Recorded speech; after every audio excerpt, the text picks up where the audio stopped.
Bonsoir à tous, bonsoir au public de la Cité Libre. Ce soir, nous nous retrouvons pour parler de l'histoire de la Révolution française. Et j'en suis particulièrement heureux parce que, comme vous l'aurez remarqué en suivant les vidéos de la chaîne, j'ai plutôt suivi un ordre chronologique dans la publication des vidéos sur les thèmes historiques. On a eu sur la chaîne des vidéos d'histoire antique, d'histoire médiévale et d'histoire moderne. Bien évidemment, ça n'est pas exhaustif, comment pourrait-on l'être ? Mais j'avais quand même très envie de commencer à publier des contenus d'histoire contemporaine, puisque je suis quand même plutôt contemporanéiste de formation, plutôt spécialisé sur le début du XXe siècle dans mes travaux universitaires personnels, mais de façon générale, moi, le grand siècle que j'adore, mon préféré, c'est évidemment le 19e. Et j'aime bien la notion en chronologie historique de long 19e siècle, un 19e siècle qui commencerait en 1789 à la Révolution française et qui finirait en 1914 avec la Première Guerre mondiale. Voilà, la notion de long 19e siècle me semble assez pertinente pour penser certains phénomènes politiques en Europe en particulier. Et donc pour bien commencer ces conférences d'histoire contemporaine, il me semble capital et essentiel évidemment de parler de la Révolution française. Alors il y aurait plein de manières de parler de la Révolution française, et je ne reprendrai pas ici des données d'histoire politique traditionnelles comme vous avez pu en suivre au collège et au lycée, parce que si vous avez oublié toute une partie de ces événements-là, de toute façon, vous avez plein de vidéos sur YouTube qui existent déjà, hein. Vous tapez Révolution française, vous allez trouver plein de gens qui vous expliquent, voire même qui vous résument en 1 heure ou 2, point d'exclamation, la Révolution française, qui est un événement extrêmement complexe et intense, hein. Il y a des décennies qui semblent stagner sur place et ne rien changer à la société. Toute ressemblance avec la période actuelle serait un pur hasard. Et puis il y a des journées ou des semaines qui vous font avancer dans le futur de plusieurs siècles. Donc le temps n'est pas simplement le temps kilométrique ou quantitatif de l'évaluation par... des évaluations quantitatives. Le temps, c'est aussi le temps vécu, le temps historique, qui peut connaître des phases d'accélération et de ralentissement selon les phénomènes qu'on considère. Donc il y aurait plein de manières de parler de la Révolution française, ça s'aborde sous différents angles. Moi j'aimerais vous parler de choses qui me semblent importantes et méconnues dans la période de la Révolution française, dans ce qu'elle change dans l'histoire de France, et même plus généralement l'histoire du monde. Dans l'histoire de la société occidentale, il y a quand même eu 2 événements importants, la chute de l'Empire romain et la Révolution française. La chute de l'Empire romain, c'est la fin du monde antique, la Révolution française, c'est le début d'un monde nouveau. On connaît le mot de Goethe sur... ça, c'est pas sur la Révolution française, c'est sur les philosophes des Lumières qui viennent juste avant. Goethe avait dit avec Voltaire, un monde finit, avec Rousseau, un monde commence. Et il y a quand même beaucoup de philosophes ou d'intellectuels de cette période, on peut penser à Kant, on peut penser à Hegel en Allemagne, qui ont bien senti que la Révolution française n'était pas juste un grand changement politique en France, c'était un grand changement dans l'histoire du monde, hein, dans le développement de l'ensemble des sociétés qui en seraient affectées par les répliques, au sens où un séisme a des répliques, hein, de cet événement qui va avoir toutes sortes de répercussions en France, en Europe et dans le reste du monde. Bref, aujourd'hui je vous propose de faire plutôt de l'histoire politique, et même plus exactement, pas tout à fait de l'histoire, mais peut-être un petit peu plutôt de la philosophie politique autour de la Révolution française. La Révolution française a fait suite à la période du siècle des Lumières, le XVIIIe siècle, dont je reparlerai sans doute régulièrement sur la chaîne aussi.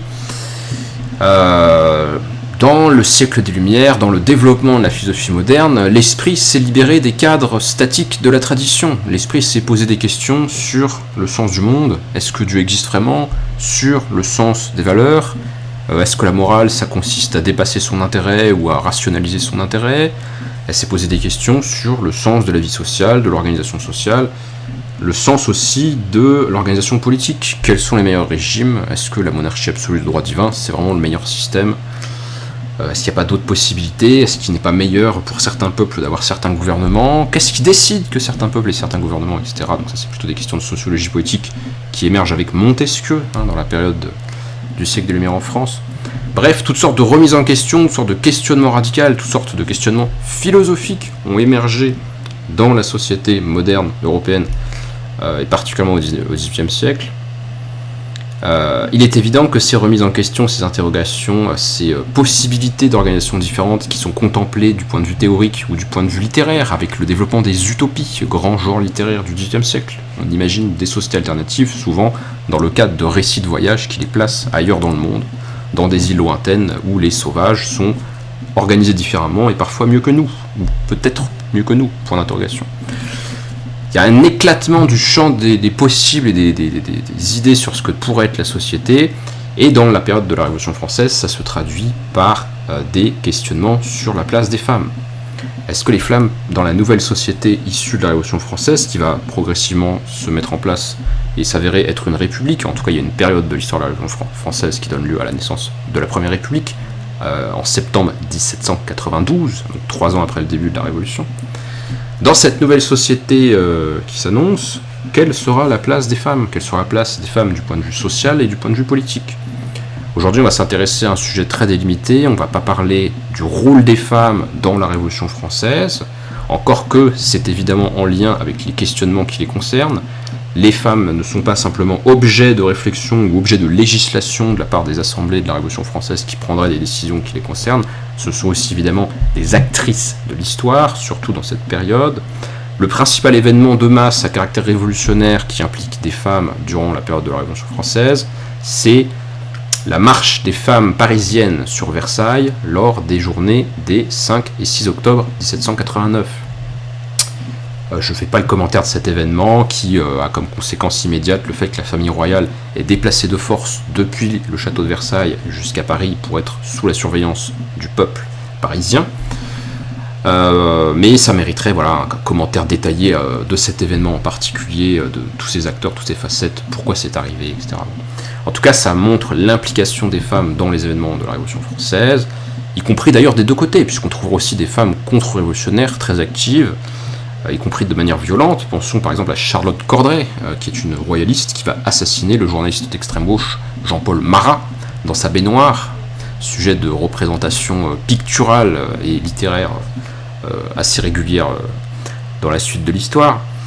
Donc des femmes engagées, des femmes qui sont pas forcément des militantes ou des intellectuels qui ont une idéologie politique clé en main, mais qui à certains moments, parfois sous la forme de foules agrégées, vont participer à faire émerger des revendications.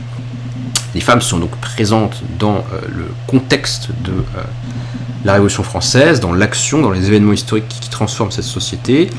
Et la question que je vous propose d'aborder ce soir, c'est celle de la citoyenneté politique des femmes.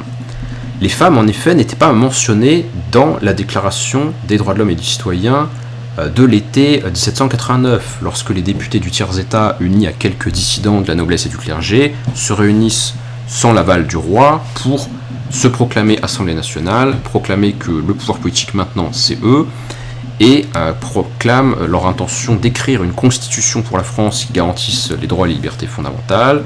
Leurs travaux sont précédés de la rédaction de la Déclaration des droits de l'homme et du citoyen, qui ne vise pas à décrire en détail ce que sera cette constitution, mais à présenter les principes de philosophie générale qui justifient en fait le bien fondé de la Révolution et les principes fondamentaux que devra respecter la constitution qui sera ensuite rédigée.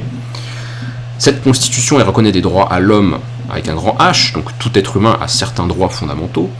Elle reconnaît aussi des droits aux citoyens, c'est-à-dire le membre d'une communauté ou d'une société politique, d'une organisation politique, d'un État, tel citoyen dans tel État, il a des droits qui lui sont conférés par son appartenance spécifique à cet État en particulier. Et puis il y a une troisième catégorie de droits, à côté des droits naturels fondamentaux de tous les êtres humains et à côté des droits de chaque citoyen, il y a les droits civils, les particuliers, les individus, les enfants, les gens qui ne seraient pas des citoyens à proprement dit, ils ont quand même certains droits civils, ils peuvent faire l'objet de donations par exemple, c'est tout le droit privé, le droit des particuliers, des choses, Troisième catégorie de droits. Les femmes, elles avaient bien sûr des droits civils sous l'Ancien Régime, encore que c'était des droits qui étaient entamés de toutes sortes de limitations, parce que les femmes sont considérées comme mineures, c'est-à-dire non susceptibles de tester en justice ou de faire valoir leurs droits jusqu'à un certain âge. Enfin bon, je connais pas assez en détail le statut juridique précis de la femme sous l'Ancien Régime, mais c'était pas un statut très reluisant, et il avait d'ailleurs fait l'objet de diverses critiques qu'on pourrait qualifier de proto-féministes par certains philosophes, voire même par certaines femmes intellectuelles dans la période du XVIIe siècle français qui remettent en question les limitations qui pèsent sur les droits des femmes. La question donc spécifique, c'est est-ce que les femmes peuvent non seulement avoir des droits civils, mais aussi des droits politiques. Des droits politiques, c'est des droits de type être élu ou participer à l'élection des dirigeants de la nation, des députés dans les assemblées parlementaires et des assemblées de la Révolution française.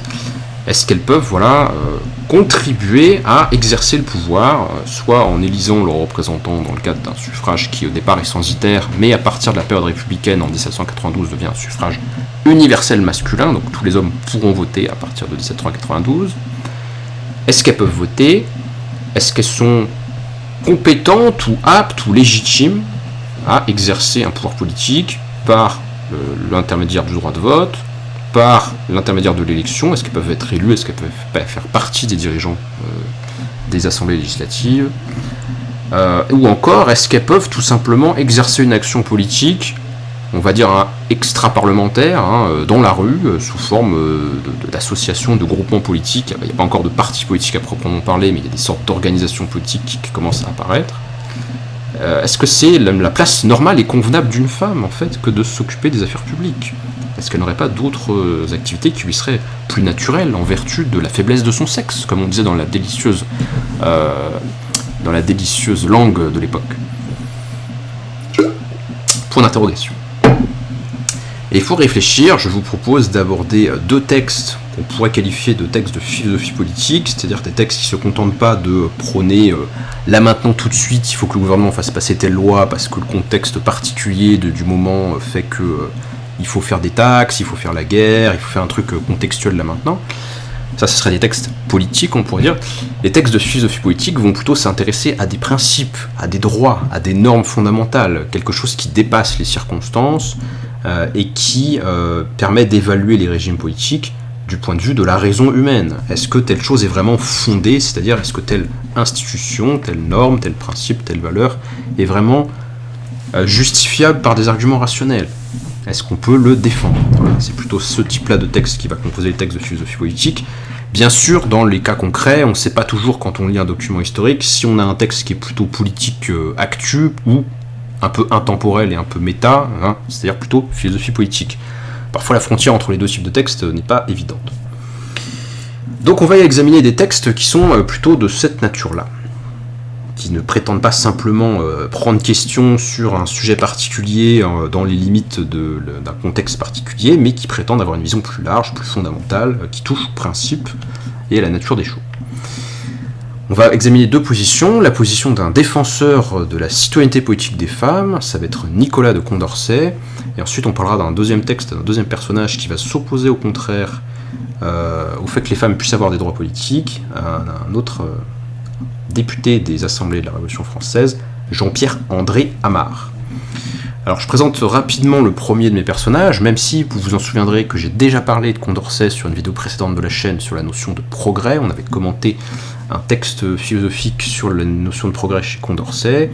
Condorcet, rappelons simplement que c'est un mathématicien, scientifique, philosophe du siècle des Lumières. C'est un petit peu en quelque sorte le dernier des philosophes des Lumières, celui qui va vivre assez longtemps pour connaître aussi la période de la Révolution et y participer.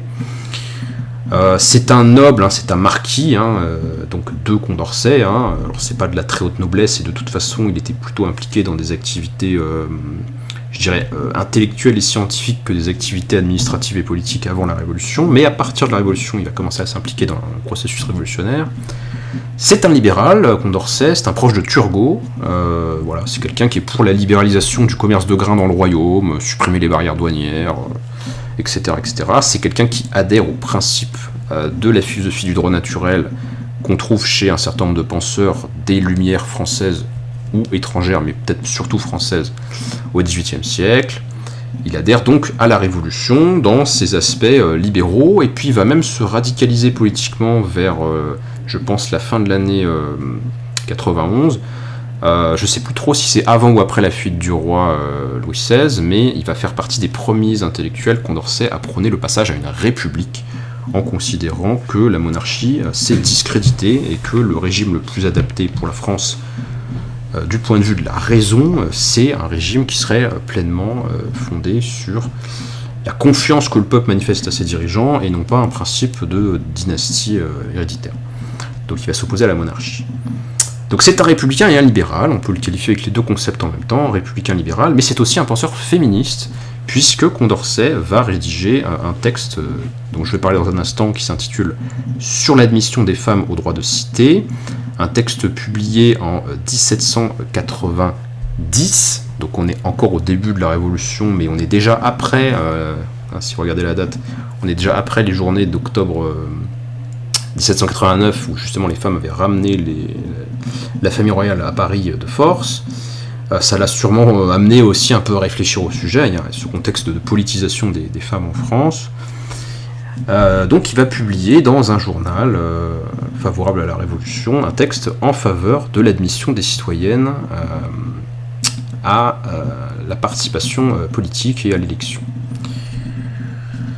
Alors, quels sont les arguments de Condorcet pour défendre une telle idée ? Il faut quand même un petit peu souligner la radicalité historique de son propos, le fait que Condorcet est un intellectuel progressiste pour son époque, sinon pour la nôtre, parce que c'est pas du tout évident, de son point de vue temporel, de défendre que les femmes peuvent être des citoyennes à part entière et exercer le pouvoir politique. C'est d'ailleurs ce qui vaudra à Condorcet d'être considéré a posteriori comme un des précurseurs, une des premières grandes figures de la pensée féministe en France, et dans l'époque de la Troisième République, au début du XXe siècle, avant la guerre de 14, le mouvement féministe français fera des manifestations en mobilisant la figure de Condorcet comme une sorte de porte-drapeau de ses idées, comme un précurseur justement de l'époque de la Révolution française, qui croyait déjà à la capacité politique des femmes et au fait qu'elles sont légitimes à exercer le droit de vote et l'élection. Les mêmes droits que les hommes en politique. Comment défend-il une telle idée qui, encore une fois, même si on pourrait lui trouver des toutes petites préfigurations chez certains philosophes des Lumières qui avaient commencé déjà un peu à critiquer la condition féminine, à critiquer le patriarcat, ou en tout cas un système dans lequel les femmes sont sous le pouvoir soit d'un mari, soit d'un père, donc peut-être pourrait-on dire plutôt un système androcentrique, dirons-nous peut-être plus exactement du point de vue de la terminologie, un système où les femmes sont sous la tutelle des hommes. Donc même s'il avait quelques précurseurs partiels, c'est vraiment un texte qui marque, qui fait date dans l'histoire des idées politiques. Comment argumente-t-il sur cette question sur l'admission des femmes au droit de cité ?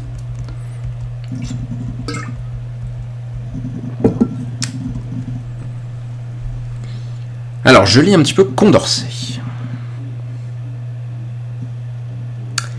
L'habitude peut familiariser les hommes avec la violation de leurs droits naturels, au point que parmi ceux qui les ont perdus, personne ne songe à les réclamer, ne croit avoir éprouvé une injustice.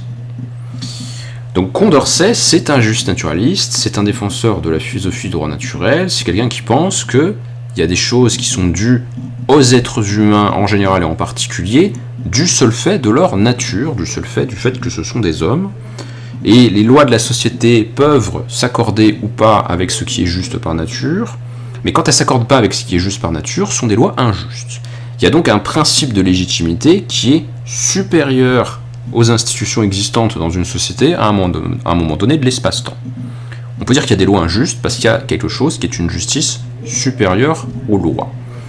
C'est une philosophie, le juste naturalisme, qui remonte à la Grèce ancienne, qui remonte à Aristote, notamment, et dont on pourrait même peut-être trouver des traces dans la célèbre pièce de Sophocle qui oppose Créon et Antigone, Antigone représentant l'idée que, même si les lois qu'a établies son oncle Créon obligent de ne pas enterrer son frère, eh bien elle choisit d'enterrer quand même son frère, parce que la vraie justice, c'est de rendre les honneurs qui sont dus aux morts, et les lois humaines n'ont pas le droit de violer les lois divines. Longtemps dans l'histoire de la philosophie, la notion de droit naturel a été plus ou moins entremêlée de considérations théologiques, parce que, pour la plupart des penseurs traditionnels, l'homme il a une nature, mais cette nature est créée par Dieu, donc c'est assimilé ou c'est associé dans les discours à des considérations théologiques. Mais à la limite, on n'a pas besoin de présumer que la nature humaine a été créée, on peut juste constater que les hommes existent et qu'ils ont une certaine nature, on n'est pas forcément nécessairement déiste ou créationniste lorsqu'on est un philosophe du droit naturel. Et d'ailleurs, ce n'est pas le cas de Condorcet, puisque lui, il est athée. Donc, Dieu, ça n'existe pas, par contre, la nature humaine, ça existe, et c'est pas juste une sorte de factualité brute du style les hommes bouent à 100 degrés, c'est en plus le fait que pour mener des vies bonnes, pour mener des vies qui leur conviennent, pour bien se développer, pour être heureux, etc., eh bien, il y a des choses qui conviennent aux hommes, il y a des choses qui ne conviennent pas aux hommes, il y a des choses qui sont faites pour eux, il y a des choses qui ne sont pas faites pour eux. Il y a des gouvernements qui respectent ce qui est nécessaire à un être humain, et il y a des gouvernements qui ne le respectent pas. Donc la nature humaine, c'est un principe, encore une fois, de légitimation. Et c'est tout à fait partagé par ses contemporains, puisque c'est cette même philosophie qu'on trouve dans la déclaration d'indépendance des États-Unis, principalement rédigée par Jefferson, qui parle bien des droits naturels de l'homme. Et on retrouve ces principes dans la déclaration des droits de l'homme et du citoyen. Il y a une nature humaine qui justifie certaines exigences normatives, et les lois doivent s'y conformer, elles doivent être réglées sur ce modèle fondamental. Donc là, ce qu'il nous dit, c'est les hommes, ils ont des droits naturels, qu'ils le sachent ou non, qu'ils s'en plaignent ou non. C'est pas parce que les gens se plaignent pas que leur situation est juste. Leur situation est juste si elle est conforme aux exigences de leur nature, si elle est conforme à leur bien, pourrait-on dire. Donc, il peut y avoir des droits, même lorsque personne n'a songé qu'ils existaient. Donc ça prouve bien que cette notion de droit, elle n'est pas à prendre au sens empirique, au sens du droit qui existerait dans un code de loi quelque part. C'est le droit au sens de ce qui est en droit, ce qui est conforme à la raison, ce qui est conforme à la nature des choses, ce qui est conforme à quelqu'un qui réfléchit au principe, à la justice. Donc l'habitude peut familiariser les hommes avec la violation de leurs droits naturels, au point que parmi ceux qui les ont perdus, personne ne songe à les réclamer, ne croit avoir éprouvé une injustice. Il est même quelques-unes de ces violations qui ont échappé aux philosophes et aux législateurs. Donc là, il pointe en creux les limites en fait des gens qui ont réfléchi au sujet précédemment, et notamment les philosophes des Lumières.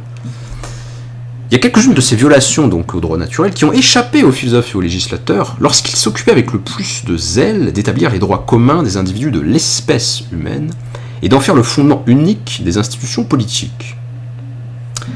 Par exemple, et là on en arrive au vif du sujet, tous les philosophes précédents qui ont réfléchi à la question de qu'est-ce qui est juste, à quoi les lois devraient-elles se conformer, tous ceux qui ont réfléchi à ça jusqu'à présent, donc il faut quand même mesurer le truc, tous ceux qui ont réfléchi à ça jusqu'à présent, depuis Aristote pour pas remonter à Socrate en Grèce ancienne, jusque à la fin du XVIIIe siècle en France.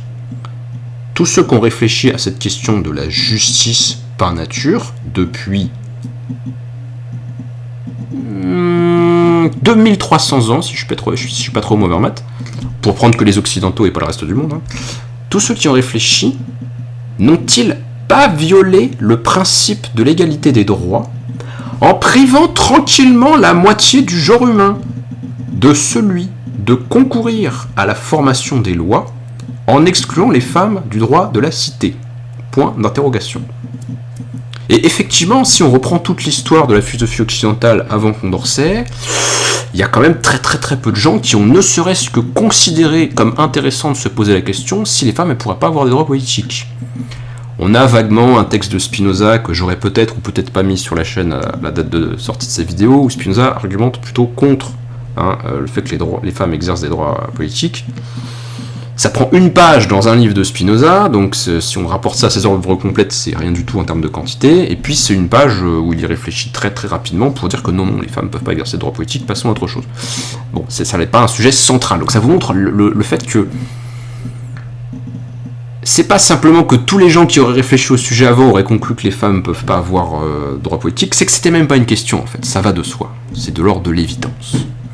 Là, avec Condorcet, pour la première fois dans l'histoire de la philosophie occidentale, ça devient une question. N'ont-ils pas violé le principe de l'égalité des droits ? Point d'interrogation. C'est une question. C'est-à-dire qu'à ce stade-là du texte, c'est pas encore tranché. On se pose la question, on ouvre la question. La Révolution française ouvre la question de la légitimité des femmes à faire de la politique. Ça n'existe pas avant dans toute l'histoire de l'Occident, voire du monde. Il faut mesurer la radicalité quand même du saut mental qui est accompli à cette période. Est-il une plus forte preuve du pouvoir de l'habitude, même sur les hommes éclairés, que de voir invoquer le principe de l'égalité des droits en faveur de 300 ou 400 hommes qu'un préjugé absurde en avait privé, et l'oublier à l'égard de 12 millions de femmes. Alors je sais pas très bien qui sont les 300 ou 400 hommes spécifiquement auxquels ils pensent et quels préjugés absurdes les en avaient privés spécifiquement. Je pense pas que ce soit les juifs dont il soit question, parce que les juifs, à mon avis, dans cette époque-là du Royaume de France, ils sont quand même pas trop 400, hein, il y en avait beaucoup plus que ça. C'est pas non plus aux Noirs des colonies qui pensent, en pensant à ces hommes victimes d'un préjugé absurde, parce que eux non plus, ils sont pas trop 400. Cela dit, par ailleurs, Condorcet, de manière parfaitement cohérente avec sa philosophie égalitaire et universaliste, est anti-esclavagiste. Il fait partie de la Société des Amis des Noirs, qui veut abolir l'esclavage, et ils aboliront l'esclavage dans les colonies françaises, avant que Napoléon le rétablisse, hein, bien sûr. Mais bref. Donc, bon. On se serait intéressé à un certain point à des gens dont les droits seraient violés, des hommes. Enfin, voilà, il y a une allusion à un événement que je ne peux pas vous expliciter spécialement dans le texte. Mais on se pose toujours pas, et surtout pas la question pour les millions de femmes qui composent la France, 12 millions de femmes. Oui, c'est ça, plus ou moins 12 millions, puisque la France de l'époque, c'est 25 millions, donc oui, plus ou moins 12 millions. C'est ces ordres de grandeur qui sont crédibles. Donc personne n'y a réfléchi, ça n'intéressait personne. C'était pas un sujet. Pour que cette exclusion ne fût pas un acte de tyrannie, il faudrait ou prouver que les droits naturels des femmes ne sont pas absolument les mêmes que ceux des hommes, ou montrer qu'elles ne sont pas capables de les exercer. Ok. Or, les droits des hommes résultant uniquement de ce qu'ils sont des êtres sensibles, susceptibles d'acquérir des idées morales et de raisonner sur ces idées. Entre parenthèses, on retrouve tous les thèmes de la philosophie empiriste et sensualiste qui est dominante en Europe à partir des œuvres de John Locke en Angleterre à la fin du XVIIe siècle et qui est majoritaire en France dans le mouvement de la philosophie des Lumières et aussi d'ailleurs dans le mouvement des Lumières écossaises si on était du côté anglo-saxon. Hein, ils sont tous à dominante empiriste. Les hommes sont des êtres sensibles, ils sont exposés à des sensations, leurs sensations ça se transforme en idées dans leurs esprits, ensuite ils raisonnent sur ces idées, ils ont une pensée qui se complexifie. Donc l'homme est considéré l'un comme un être naturel. Voilà, c'est important pour comprendre aussi l'évolution philosophique. Là je fais le lien un petit peu si vous voulez entre l'anthropologie et la théorie de la connaissance. Bon bref. Donc les hommes sont des êtres naturels, ils ont des droits de par leur nature. Leur nature, c'est de pouvoir acquérir des idées et raisonner sur ces idées. Donc c'est des êtres sensibles, sentants. Ils ont une sentience, comme on dit en anglais, une sensation, une sensibilité, peut-être c'est peut-être un meilleur terme. Et c'est des êtres de raison. Les êtres humains ont la raison. Ainsi, les femmes ayant ces mêmes qualités, donc les qualités qui fondent le fait que les hommes ont des droits, elles ont nécessairement des droits égaux. Il n'y a pas de différence entre les hommes et les femmes du point de vue de la raison. Les deux sont des êtres doués de sensations, de pensée, de raison, etc., etc. Où aucun individu de l'espèce humaine n'a de véritables droits, où tous ont les mêmes. Donc on voit bien l'universalisme de Condorcet. Il ne peut pas y avoir d'hommes qui sont moins des hommes que d'autres, en fait. Des hommes avec un grand H. Il ne peut pas y avoir des entités qui sont dans l'espèce humaine qui sont moins des représentants de l'essence de l'homme que les autres. Il y a des différences évidemment entre les hommes considérés du point de vue anatomique, ou du point de vue culturel, ou du point de vue de ce qui leur est arrivé dans leur existence et qui fait qu'ils ont été façonnés par des circonstances contingentes. Hein, les gens qui ont développé des compétences ou des savoirs particuliers, ils ne sont pas exactement interchangeables avec leurs semblables, évidemment. Mais du point de vue de la nature des choses, du point de vue de la nature humaine, tous les êtres humains sont identiques. C'est la notion d'essence. Il y a des essences, il y a des choses qui sont communes à toutes les espèces d'un genre, à tous les genres d'une espèce. Enfin, je suis pas très bon aristotélicien, mais enfin, vous m'avez compris. À tous les exemplaires d'une classe. Hein, voilà. Celui qui vote contre le droit d'un autre, quelle que soit sa religion, sa couleur ou son sexe, a dès lors abjuré les siens. Donc on n'a pas le droit de tyranniser autrui. Si on viole les droits fondamentaux d'autrui, eh bien on ne mérite pas d'être traité en être doué de droits fondamentaux non plus. Hein, l'assassin n'a pas le droit de se plaindre s'il se fait tuer par derrière, c'est la jungle. Donc il faut respecter les droits de tous, sans exception possible. Universalisme français. français, des Lumières, chrétien, parce que l'universalisme il a des origines chrétiennes médiévales, et encore en amont, celui de Cicéron, celui des philosophes grecs. Enfin, l'universalisme il a toute une longue tradition dans la philosophie occidentale. Condorcet il s'inscrit là-dedans. Il serait difficile de prouver que les femmes sont incapables d'exercer les droits de cité. Pourquoi des êtres exposés à des grossesses et à des indispositions passagères, donc c'est pas l'essence de la femme, ne pourraient-ils exercer des droits dont on n'a jamais imaginé de priver les gens qui ont la goutte tous les hivers et qui s'enrhument aisément? Donc là, il compare la grossesse à une maladie au sens où, dans les deux cas, ça peut affecter les facultés d'un individu, mais c'est passager, c'est pas constitutif, de façon structurante, du genre d'être que c'est.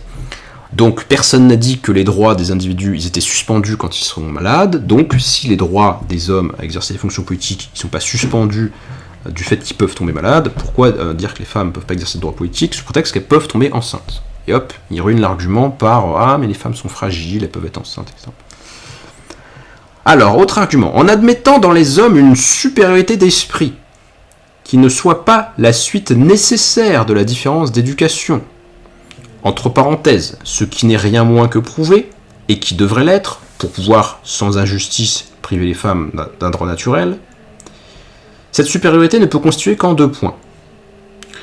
Donc là, il ouvre la question de oui, mais les femmes, elles peuvent pas avoir de droit politique parce qu'elles sont moins intelligentes par nature. Évidemment, il commence à attaquer le par nature, en disant que c'est pas prouvé que c'est par nature et non pas à la suite de la différence d'éducation, puisqu'évidemment, du temps de Condorcet, les femmes, elles n'ont pas d'éducation, sauf éventuellement dans les classes aisées aristocratiques où on leur paye des profs particuliers pour leur faire du chant et de la danse. Je caricature un petit peu, mais elles apprennent pas grand-chose de théorique ou de scientifique. Et puis les femmes du peuple, évidemment, que comme les hommes du peuple, elles vont bosser au champ ou aux mines ou à des tâches manuelles quelconques. Donc il n'y a pas d'instruction particulièrement, ça n'existe pas l'école publique à cette date-là, sauf de manière extrêmement limitée. Donc ceux qui arguent, nous dit-il, d'une supériorité des hommes par rapport aux femmes, ne peuvent faire consister cette supériorité qu'en 2 points. On dit qu'aucune femme n'a fait de découvertes importantes dans les sciences, n'a donné de preuves de génie dans les arts, dans les lettres, etc. Mais sans doute, donc en plus là il conteste même pas l'argument, il aurait pu contester l'argument, mais il va même pas avoir besoin d'un contre-exemple empirique pour dire regardez j'en ai trouvé au moins une femme qui a fait une découverte scientifique, c'est même pas nécessaire, il va réfuter l'argument en disant mais sans doute on ne prétendra point accorder le droit de cité qu'aux seuls hommes de génie. Donc ceux qui disent les femmes sont trop débiles, elles peuvent pas gouverner parce qu'elles n'ont pas fait de découvertes scientifiques, en fait la plupart d'entre eux non plus ils n'ont pas fait de découvertes scientifiques, et pourtant ils s'excluent pas des gens qui peuvent exercer le pouvoir politique. Donc c'est un faux argument. On ajoute qu'aucune femme n'a la même étendue de connaissances, la même force de raison que certains hommes. Ça c'est un argument, objection à l'argument. Mais qu'en résulte-t-il ? Qu'excepté une classe peu nombreuse d'hommes très éclairés, l'égalité est entière entre les femmes et le reste des hommes. Oui, donc là, en gros, l'argument, c'est de dire, il y a des hommes qui sont des génies, les femmes ne sont pas des génies, les femmes, elles sont moins aptes à la raison. Et il fait remarquer qu'on ne peut pas prendre les génies comme maître étalon pour juger des femmes, parce qu'en fait, les génies, c'est aussi quelque chose qui discrédite les non-génies. Donc à ce compte-là, il faudrait ceux qui utilisent cet argument-là, s'ils étaient cohérents, ils devraient prôner une élite masculine cognitive de savants, en gros, et pas un régime où tous les hommes ont des droits politiques. Donc, mais qu'en résulte-t-il qu'excepté en une classe peu nombreuse d'hommes très éclairés, l'égalité est entière entre les femmes et le reste des hommes. Elle est entière au sens où la plupart ne sont pas des génies, tous. Que cette petite classe mise à part, l'infériorité et la supériorité se partagent entre les deux sexes. Or, puisqu'il serait complètement absurde de borner à cette classe supérieure le droit de cité, et la capacité d'être chargé des fonctions politiques, pourquoi en exclurait-on les femmes plutôt que ceux des hommes qui sont inférieurs à un grand nombre de femmes ? Point d'interrogation. Donc là, il part d'une prémisse qui est commune en fait avec les gens de la Révolution française. Personne n'est un platonicien qui veut réserver le pouvoir politique à une élite masculine intellectuelle très très resserrée de philosophes rois. Donc, si les autres hommes qui sont pas plus malins que ça, ils ont aussi droit au pouvoir politique, les femmes aussi, parce qu'en fait, il n'y a pas de différence d'intelligence entre un paysan et une paysanne, quoi. Enfin, dira-t-on qu'il y ait dans l'esprit ou dans le cœur des femmes quelques qualités qui doivent les exclure de la jouissance de leurs droits naturels ? Point d'interrogation. Interrogeons d'abord les faits. Élisabeth d'Angleterre, la reine, Marie-Thérèse, la reine, les deux Catherine de Russie, les reines, ont prouvé que ce n'était ni la force d'âme, ni le courage d'esprit qui manquaient aux femmes. Élisabeth avait toutes les petitesses des femmes. Ont-elles fait plus de tort à son règne que les petitesses des hommes à celui de son père ou de son successeur ? Les amants de quelque impératrice ont-ils exercé une influence plus dangereuse que celle des maîtresses de Louis XIV, de Louis XV ou même d'Henri IV ? Point d'interrogation. Croit-on que Mistress Macaulay, je sais pas qui c'est, n'eût pas mieux opiné dans la Chambre des communes que beaucoup des représentants de la nation britannique ? N'aurait-elle pas, en traitant de la question de la liberté de conscience, montré des principes plus élevés que ceux de Pitt ? Pitt, c'est le ministre anglais de l'époque qui est très opposé à la Révolution française, me semble-t-il. Et une raison plus forte, point d'interrogation. Quoique aussi enthousiasme de la liberté que M. Burke, donc le conservateur anglais qui rejette la Révolution française, peut l'être de la tyrannie, aurait-elle, cette femme anglaise, en défendant la Constitution française, approché de l'absurde et dégoûtant Galimatia, par lequel ce célèbre théoricien vient de le combattre. Bon, il défonce le pamphlet contre-révolutionnaire de Burke. Les droits des citoyens n'auraient-ils pas été mieux défendus en France aux États de 1614 par la fille adoptive de Montaigne que par le conseiller Courtin, qui croyait aux sortilèges et aux vertus occultes ? Point d'interrogation. Donc une femme peut être plus éclairée et avoir moins de préjugés qu'un homme. La princesse des Ursins ne valait-elle pas un peu mieux que Chamillard ? Croit-on que la marquise du Châtelet, donc celle qui est connue pour être la maîtresse de Voltaire, mais qui en fait, Émilie du Châtelet, a aussi traduit Newton, entre autres choses, donc fait quand même des contributions au développement de la culture scientifique. Croit-on que la marquise du Châtelet n'eût pas fait une dépêche aussi bien que M. Rouillet ? Point d'interrogation. Madame de Lambert aurait-elle fait des lois aussi absurdes et aussi barbares que celles du garde des Sceaux d'Armenonville contre les protestants, les voleurs domestiques, les contrebandiers et les nègres ? Point d'interrogation. En jetant les yeux sur la liste de ceux qui les ont gouvernés, les hommes n'ont pas le droit d'être si fiers. Donc il y a des hommes qui font de mauvais gouvernants, et il y a des femmes qui de toute évidence en feraient des bonnes, ou en ont fait des bonnes. Donc pourquoi exclure les femmes ? Les femmes sont supérieures aux hommes dans les vertus douces et domestiques. Elles savent, comme les hommes, aimer la liberté, quoiqu'elles n'en partagent point tous les avantages. Et dans les républiques, on voit que c'est quelque chose auquel ils pensent, puisque à cette date-là, la France ne sera pas républicaine avant encore 2 ans, mais ça le travaille un petit peu déjà, comme d'autres. Et dans les républiques, on les a vues souvent se sacrifier pour elles. Des femmes qui donnent leur vie pour la patrie, en fait, qui sont des combattantes, ou qui sont des héroïnes. Et dans les républiques, on les a vues souvent se sacrifier pour elles. Elles ont montré les vertus de citoyens toutes les fois que le hasard ou les troubles civils les ont amenés sur une scène dont l'orgueil et la tyrannie des hommes les ont écartés chez tous les peuples. On a dit que les femmes, malgré beaucoup d'esprit, de sagacité et la faculté de raisonner portée au même degré que de subtils dialecticiens, n'étaient jamais conduites par ce qu'on appelle la raison. Les femmes sont irrationnelles, elles sont hystériques dans le sens dévoyé et généralisant du terme qu'on entend dès qu'une femme crie un petit peu contre quelque chose. Donc on les médicalise et on les psychiatrise, en fait, pour les exclure. Donc cette observation que les femmes seraient dénues de raison est fausse. Elles ne sont pas conduites, il est vrai, par la raison des hommes, mais elles le sont par la leur. Leurs intérêts n'étant pas les mêmes par la faute des lois, les mêmes choses n'ayant point pour elles la même importance que pour nous, elles peuvent, sans manquer à la raison, se déterminer par d'autres principes, et tendre à un but différent.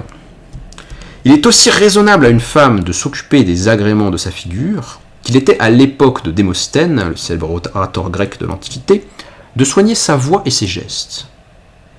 On dit que les femmes, quoique meilleures que les hommes, plus douces, plus sensibles, moins sujettes aux vices, qui tiennent à l'égoïsme et à la dureté du cœur, n'avaient pas proprement le sentiment de la justice, qu'elles obéissaient plutôt à leurs sentiments qu'à leur conscience. Cette observation est plus vraie, mais elle ne prouve rien. Ce n'est pas la nature, c'est l'éducation, c'est l'existence sociale qui cause cette différence. Et oui, c'est-à-dire que là, Condorcet, il n'a pas lu la sociologie contemporaine sur comment on élève les petites filles, mais en fait, les sociétés traditionnelles et encore jusqu'à nos jours à des degrés variables répriment beaucoup plus les émotions chez un petit garçon que chez une fille, donc en fait on encourage ou on valorise ou on ne dévalorise pas l'émotivité, l'expression des sentiments chez les femmes, tandis que chez un garçon, dans pas mal de contextes, c'est quand même plutôt mal vu parce qu'en fait tu veux pas être une mauviette quand même, etc. etc. Et un garçon ça pleure pas, etc. etc. Donc tout ça c'est l'éducation, c'est le genre comme on dirait de nos jours, c'est-à-dire les normes en fonction du sexe qui s'appliquent aux individus. Ça n'a rien à voir avec la nature, il n'y a pas de nature féminine qui serait émotive et irrationnelle. Ni l'une ni l'autre n'ont accoutumé les femmes, donc ni l'éducation ni l'existence sociale, n'ont accoutumé les femmes à l'idée de ce qui est juste, mais à celle de ce qui est honnête. Éloignées des affaires, de tout ce qui se décide d'après la justice rigoureuse, d'après des lois positives, les choses dont elles s'occupent, sur lesquelles elles agissent, sont précisément celles qui se règlent par l'honnêteté naturelle et par le sentiment. Donc en fait, elles ont les réactions de leur situation sociale. Qu'est-ce que c'est sociologique ? Qu'est-ce que c'est brillant ? Il est donc injuste d'alléguer, pour continuer de refuser aux femmes la jouissance de leurs droits naturels, des motifs qui n'ont une sorte de réalité, une apparence finalement, de plausibilité, que parce qu'elles ne jouissent pas de ces droits. Donc c'est les circonstances où c'est ce qu'on fait qui développe les vertus et les attitudes qu'on a quand on fait ce genre de truc. Quand les femmes feront de la politique, elles auront des attitudes de personnages politiques parce que c'est par la pratique qu'on acquiert ces habitudes. C'est extrêmement sociologique.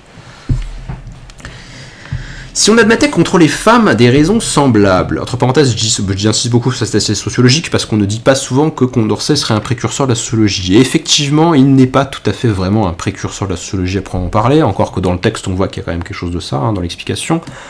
Cependant que Condorcet parlait du fait qu'il fallait parmi les sciences faire émerger une nouvelle science qui serait une physique sociale, donc une science de la société qui cherche les causes et les effets, comme le physicien dans l'ordre naturel cherche les causes et les effets. On est au siècle de Newton, Enfin, on est au siècle après Newton, mais où le Newton passe pour le couronnement de ce que c'est qu'une science, donc, même s'il n'avait pas forcément contribué théoriquement ou pratiquement à la discipline, l'idée de sociologie est déjà un petit peu chez Condorcet parce que c'est un type brillant, Rappelons qu'il est panthéonisé aussi, je crois, Condorcet. Il fait partie des grandes figures au Panthéon de la République en France.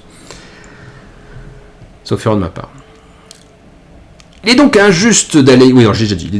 Paragraphe suivant. Si on admettait contre les femmes des raisons semblables, il faudrait aussi priver du droit de cité la partie du peuple qui, vouée à des travaux sans relâche, ne peut ni acquérir des lumières ni exercer sa raison, et bientôt de proche en proche, on ne permettrait d'être citoyen qu'aux hommes qui ont fait un cours de droit public. Au nom du savoir, finalement, ou au nom de l'aisance sociale. Seuls les bourgeois qui ont le temps de lire des bouquins sont capables de prendre des décisions. Voyons. Si on admettait de tels principes, il faudrait par une conséquence nécessaire renoncer à toute constitution libre. On serait gouverné par une minorité de gens qui ont lu des bouquins de droit, et puis basta, Les diverses aristocraties n'ont eu que de semblables prétextes pour fondement ou pour excuse. L'étymologie même de ce mot en est la preuve. Donc Condorcet est un penseur républicain et en fait quelque part démocrate, il récuse l'aristocratie, il récuse l'idée qu'il y a une élite sociale qui est meilleure que les autres par son savoir ou par quelque autre trait qui lui serait propre et très très notable. Pas du tout. Tout homme est un être de raison, tout homme a la capacité de juger, de déterminer, de découvrir le bien et le mal et de participer aux affaires publiques. On ne peut alléguer la dépendance où les femmes sont de leur mari, puisqu'il serait possible de détruire en même temps cette tyrannie de la loi civile, et que jamais une injustice ne peut être un motif légitime d'en commettre une autre. Donc il y a beaucoup de gens, et on verra peut-être cet argument quand on étudiera les arguments de André Amar pour refuser aux femmes les droits politiques, on verra beaucoup de gens dire « les femmes ne peuvent pas exercer de droits politiques parce qu'elles dépendent des hommes, et quand un être dépend d'un autre être, il n'est pas libre de prendre ses propres décisions. » Et c'est un argument qu'on verra beaucoup réutilisé à la même époque pour exclure par exemple les domestiques des droits politiques. Beaucoup de gens argumenteront en disant on ne peut pas donner de droit politique à quelqu'un qui est l'employé d'un autre dans sa domesticité, quoi, qui est son valet, enfin le palefrenier, le mec qui s'occupe des chevaux, je sais pas quoi, parce que ces gens-là sont dépendants de personnes qui les contrôlent en fait économiquement et socialement, et donc ils ne sont pas libres de leur propre choix. Et en fait, Condorcet nous dit c'est injuste qu'ils soient dans cette situation de dépendance, et jamais une injustice ne peut être un motif d'en commettre une autre. Donc on ne faut pas priver les femmes de droits politiques parce qu'elles subiraient une domination sociale. Il faut détruire cette domination sociale. Ou en tout cas, plus exactement, lui, il dit qu'il faut détruire cette domination dans la loi civile, donc il pense surtout aux lois qui limitent la capacité juridique des femmes par rapport à leurs époux ou à leurs pères quand elles sont adultes, hein, parce qu'une femme adulte, elle n'a toujours pas tous ses droits, elle est toujours sous l'autorité paternelle à perpétuité. Hein. Voilà, ça n'a rien de nécessaire que les femmes dépendent de leur mari. On pourrait casser les institutions civiles qui font qu'elles sont dépendantes. Et puis s'il a vécu un siècle de plus, Condorcet, il serait peut-être devenu socialiste et se serait dit, mais en fait, ce qui rend les femmes dépendantes des maris, c'est pas juste des lois, c'est aussi des situations sociales, des situations de dépendance économique au hasard. Hein. Et donc, en fait, le même argument serait valable à ce stade-là. Hein. Si on veut que les femmes soient vraiment libres et pas dépendantes, il faut détruire leur dépendance économique et sociale, et pas simplement civile. Donc on pourrait pousser l'argument dans un sens beaucoup plus loin. Et je me permets de faire cette réflexion parce que ça vous montre la continuité théorique et historique entre la pensée révolutionnaire de Condorcet, qui est un féministe, et la pensée d'autres révolutionnaires d'époque ultérieure. Il y a une continuité dans ce qui va d'être finalement... disons-le d'un mot, ce qui va être plus tard la pensée de gauche.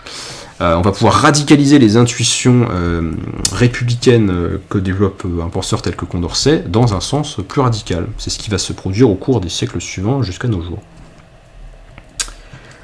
Mais il y a quand même beaucoup d'avances historiques sur ses contemporains de très très loin. Rappelons à titre informatif que les femmes n'auront le droit de vote en France qu'en 1944-45, enfin la Libération, quoi. Donc très très très longtemps après la Révolution française, 150 ans et quelques. Il ne reste donc que deux objections à discuter, donc vous voyez qu'il prend les arguments et qu'il les défonce les uns après les autres. Il ne reste donc que deux objections à discuter. La vérité, elle n'oppose à l'admission des femmes au droit de cité que des motifs d'utilité, motifs qui ne peuvent contrebalancer un véritable droit. La maxime contraire a été trop souvent le prétexte et l'excuse des tyrans. C'est au nom de l'utilité que le commerce et l'industrie gémissent dans les chaînes et que l'Africain reste dévoué à l'esclavage. C'est au nom de l'utilité publique qu'on remplissait la Bastille, qu'on instituait des censeurs de livres, qu'on donnait la procédure secrète, qu'on donnait la question. La question, c'est la torture. Cependant, nous discuterons ces objections pour ne rien laisser sans réponse. On aurait à craindre, dit-on, l'influence des femmes sur les hommes. Nous répondrons d'abord que cette influence, comme toute autre, est bien plus à redouter dans le secret que dans une discussion publique. Que celle qui peut être particulière aux femmes y perdrait d'autant plus que, si elle s'étend au-delà d'un seul individu, elle ne peut être durable dès qu'elle est connue. D'ailleurs, comme jusqu'ici les femmes n'ont été admises dans aucun pays à une égalité absolue, comme leur empire n'en a pas moins existé partout, et que plus les femmes ont été avilies par les lois, plus leur influence a été dangereuse, il me paraît qu'on doit avoir beaucoup de confiance à ce remède. Donc là, il nous dit l'influence des femmes, en fait, ça existe même quand elles n'ont pas l'égalité des droits, donc c'est pas l'égalité des droits qui va créer une influence des femmes. Hein. C'est un fait social standard, quoi. N'est-il pas vraisemblable, au contraire, que cet empire diminuerait si les femmes avaient moins d'intérêt à le conserver, s'il cessait d'être pour elles le seul moyen de se défendre et d'échapper à l'oppression ? Donc en fait, les femmes seraient moins amenées à utiliser des méthodes de charme, de manipulation, de mensonge ou de quoi que ce soit qu'on associerait à une forme de perversité féminine, dans un système où en fait ça ne serait pas pour elles le seul moyen d'essayer d'avoir du pouvoir ou d'avoir de l'égalité sociale qu'elles n'ont pas en fait. Hein. Elles seraient moins portées sur de telles manipulations, à supposer que ce soit un trait très récurrent des femmes, dans une société où elles sont libres et égales, parce que ça ne sert plus à rien en fait d'avoir une telle influence sournoise et cachée. Donc en fait, ils retournent l'argument. Ceux qui nous disent il faut lutter contre l'influence excessive des femmes, Condorcet leur dit oui, dans une société où elles seront égales, il n'y aura pas d'influence secrète particulière des femmes. Voilà. Devenez féministes. Si la politesse ne permet pas à la plupart des hommes de soutenir leur opinion contre une femme dans la société, cette politesse tient beaucoup à l'orgueil. On cède une victoire sans conséquence. La défaite nuit les points parce qu'on la regarde comme secondaire. Croit-on sérieusement qu'il en fut de même dans une discussion publique sur un objet important ? La politesse empêche-t-elle de plaider contre une femme ? Point d'interrogation. Mais dira-t-on, ce changement serait contraire à l'utilité générale, parce qu'il écarterait les femmes des soins que la nature semble leur avoir réservés. Les femmes à la cuisine, comme disait un grand penseur contemporain. Cette objection ne paraît pas bien fondée. Quelque constitution que l'on établisse, il est certain que dans l'état actuel de la civilisation des nations européennes, il y a des stades de l'histoire, je vous renvoie à la pensée de Condorcet dans sa théorie du progrès. Il est certain que dans l'état actuel de la civilisation des nations européennes, il n'y aura jamais qu'un très petit nombre de citoyens qui puissent s'occuper des affaires publiques. Cependant, Condorcet, qui est un génie, il pense déjà à l'étape d'après, on va rendre les gens plus capables de prendre en charge les affaires publiques grâce à l'instruction publique. Et oui, Condorcet est surtout reconnu comme théoricien de l'éducation, ce qui est un aspect de sa pensée politique parmi d'autres, mais si on instruit les masses, évidemment que les masses vont plus être capables de s'occuper des affaires politiques, et de plus en plus en permanence. On n'arracherait pas les femmes à leur ménage plus qu'on arrache les laboureurs à leurs charrues, les artisans à leurs ateliers. Dans les classes les plus riches, nous ne voyons nulle part les femmes se livrer aux soins domestiques d'une manière assez continue pour craindre de les en distraire. Bah oui, tu m'étonnes, parce que les femmes des classes supérieures, elles engagent des nourrices et s'en occupent pas elles-mêmes des gamins, donc forcément qu'elles ont beaucoup de temps libre. Et une occupation sérieuse les en détournerait beaucoup moins que les goûts futiles auxquels l'oisiveté et la mauvaise éducation les condamnent. Parce que rien n'est plus beau que se dévouer au bien public. Faisons de la politique. La cause principale de cette crainte est l'idée que tout homme admis à jouir des droits de cité ne pense plus qu'à gouverner. Ce qui peut être vrai jusqu'à un certain point, dans le moment où une constitution s'établit, mais ce mouvement ne saurait être durable. Ainsi, il ne faut pas croire que parce que les femmes pourraient être membres des assemblées nationales, elles abandonneraient sur le champ leurs enfants, leurs ménages, leurs aiguilles. Elles n'en seraient que plus propres à élever leurs enfants, à former des hommes. Il est naturel que la femme allaite ses enfants, qu'elle soigne leurs premières années, attachée à sa maison par ses soins, plus faible que l'homme. Il est naturel encore qu'elle mène une vie plus retirée, plus domestique. Les femmes seraient donc, dans la même classe que les hommes, obligées par leurs états à des soins de quelques heures. Ce peut être un motif de ne pas les préférer dans les élections, mais ce peut être le fondement d'une exclusion légale. La galanterie perdrait à ce changement, mais les mœurs domestiques gagneraient par cette égalité comme par tout autre. Donc là il nous dit oui, les femmes elles s'occupent de le gamin, etc. Alors peut-être que ça pourrait être une raison de ne pas les préférer quand on fait des élections, mais quand même elles peuvent voter, parce que ça t'occupe pas toute la journée d'aller voter quand même. Jusqu'ici, tous les peuples connus ont eu des mœurs ou féroces ou corrompues. Je ne connais d'exception qu'en faveur des Américains des États-Unis, qui sont répandus en petit nombre sur un grand territoire, à l'époque. Jusqu'ici, chez tous les peuples, l'inégalité légale a existé entre les hommes et les femmes, et il ne serait pas difficile de prouver que dans ces deux phénomènes, également généraux, le second est une des causes principales du premier.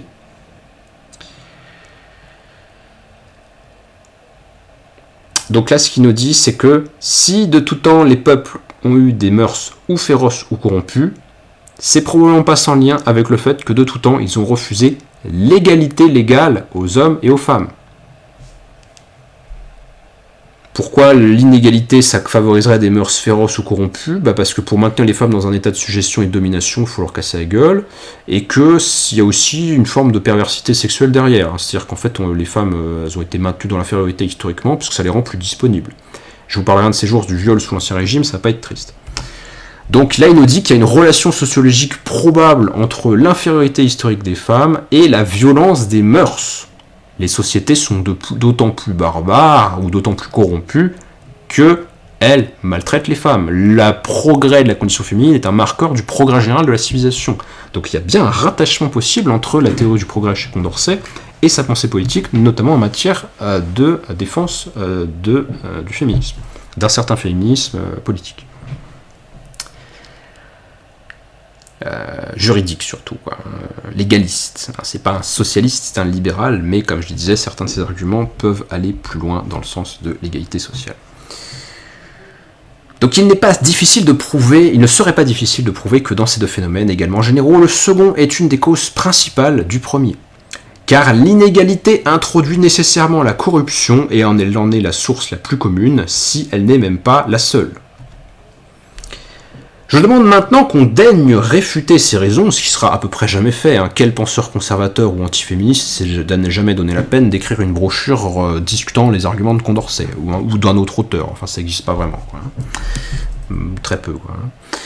Je demande maintenant qu'on daigne réfuter ces raisons autrement que par des plaisanteries et des déclamations, que surtout on me montre, entre les hommes et les femmes, une différence naturelle qui puisse légitimement fonder l'exclusion d'un droit.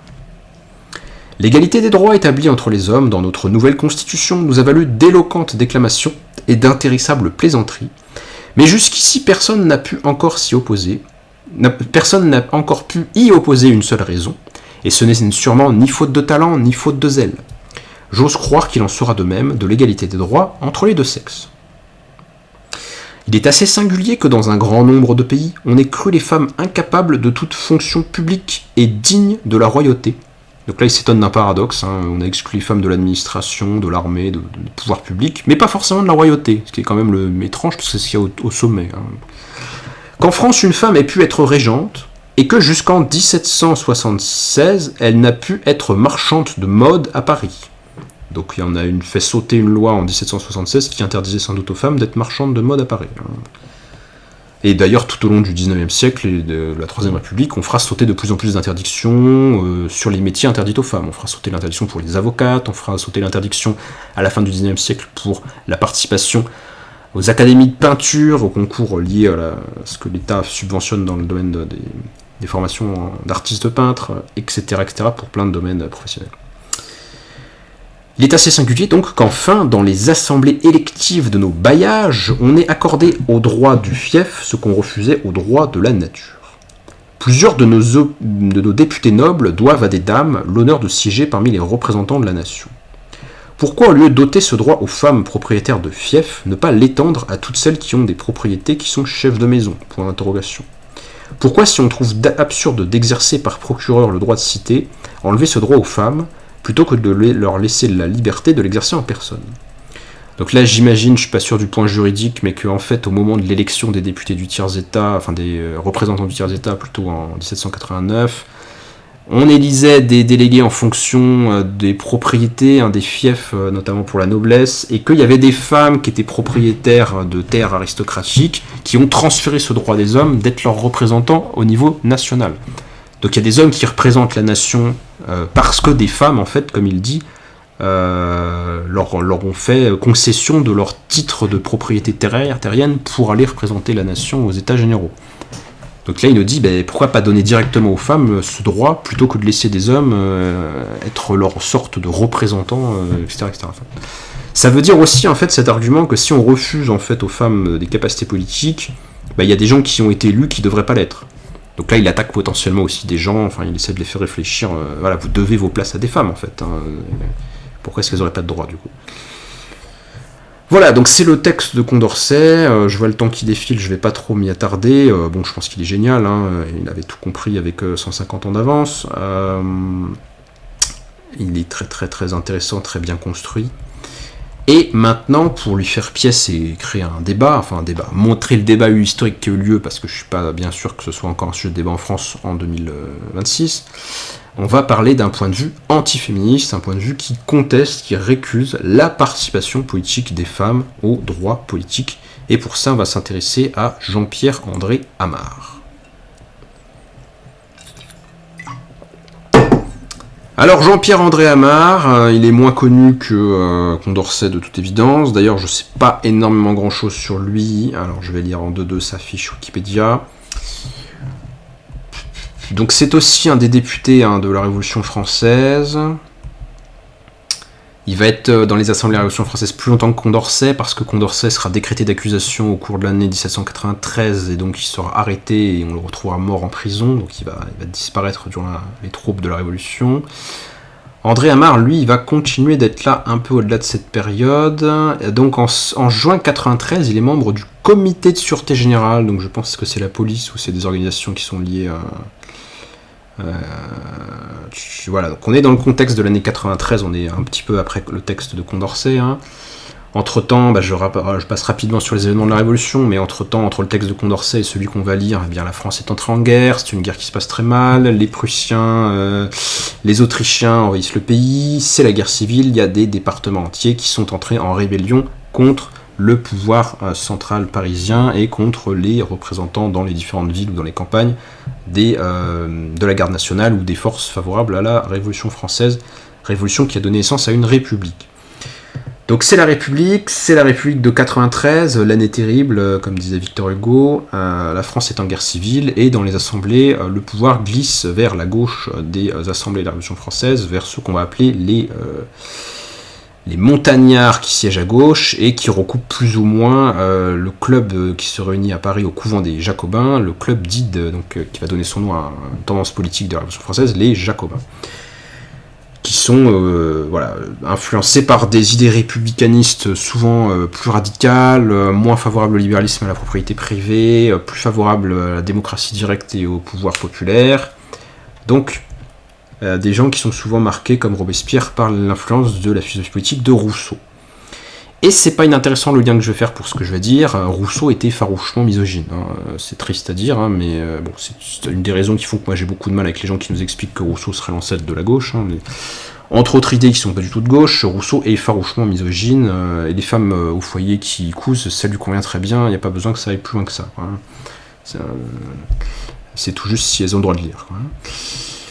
Donc je sais pas si Amar individuellement il est rousseauiste, mais voilà, il fait partie de cette phase de la Révolution française des assemblées qui glissent vers la gauche jacobine, et donc qu'est-ce qu'il en est du statut de la perception des femmes dans cette phase.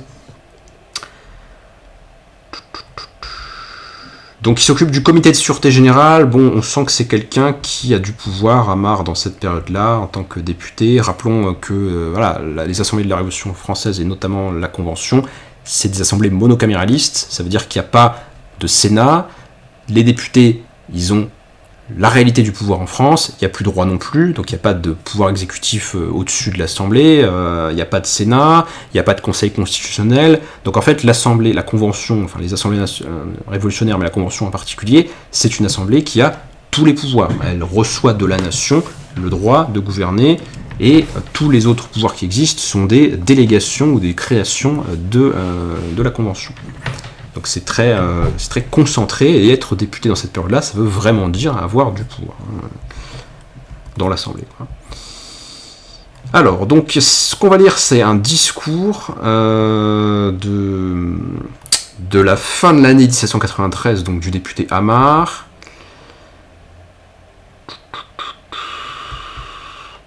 Donc il fait vraiment partie de ceux qui vont accepter les purges politiques de la Convention, de l'Assemblée de la Convention.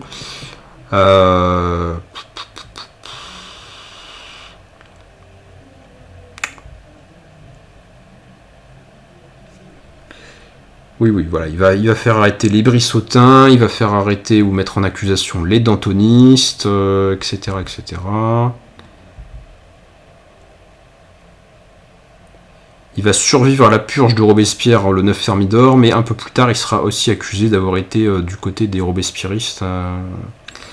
Et donc, il sera arrêté et incarcéré à la fin de...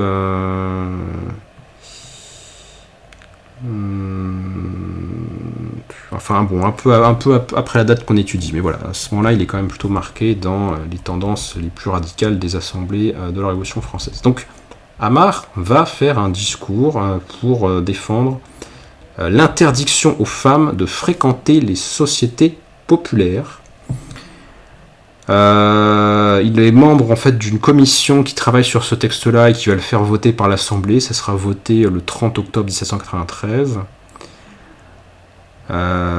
Donc une mesure qui va fortement marquer la fin de toute prétention politique pour les femmes dans la sphère publique dans la période de la Révolution française. Le texte donc est un texte de discours à l'Assemblée de la Convention nationale, et ça sera publié par les journaux qui publient les décisions prises par les assemblées de la Révolution française. Il s'exprime donc en tant que député, mais en tant que député qui rapporte les travaux du comité de sûreté générale. Alors, lisons un petit peu ce texte.